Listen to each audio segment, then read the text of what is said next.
This must be one of the most political mecha anime I have ever seen. Seriously though, it began with an awesome battle in space where loads of ships get fucked. Then, and I think they were a little too late to the party, a bunch of mobile suits enter the battle and fuck up the house.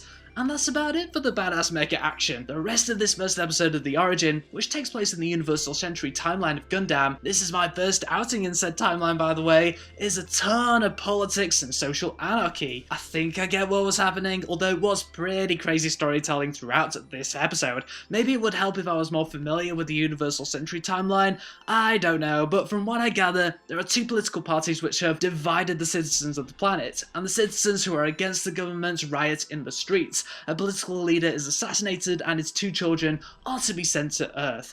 It sounds basic, but the plot of this episode is actually all over the place, and I don't mean that in a bad way. Yes, it can be that when an anime is messy, the quality decreases overall, but with this anime, it had to be all over the place in order to reflect the anarchy of the current world society. We have the citizens protesting and getting hurt, then the political figures and their acquaintances, surrounded by wealth and mostly comic relief soldiers, are at the centre of it all. Good God, I am thankful for the little spots of humour here and there as they kept the mostly serious ball rolling.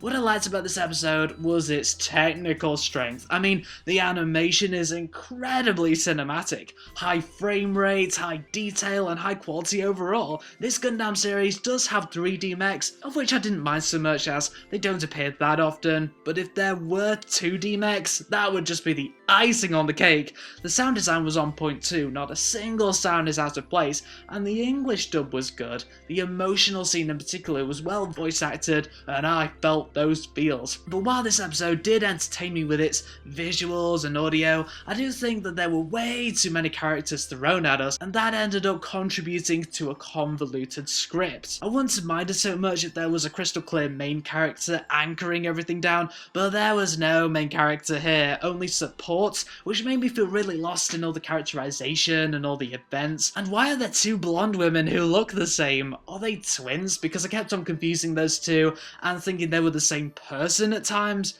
Wouldn't it be a great plot twist if those two women were actually sisters or twins or something like that? So yeah, this was a dramatic and political and emotional first episode of The Origin. Hopefully a main character will arise out of all the sports and that something will happen to ease all of the unrest on that planet. Although I am wondering how that will happen now that the two stereotypical children of the assassinated politician, of whom I think this anime is setting up to be the heroes, will achieve any of that now that they're going to a separate planet, Earth.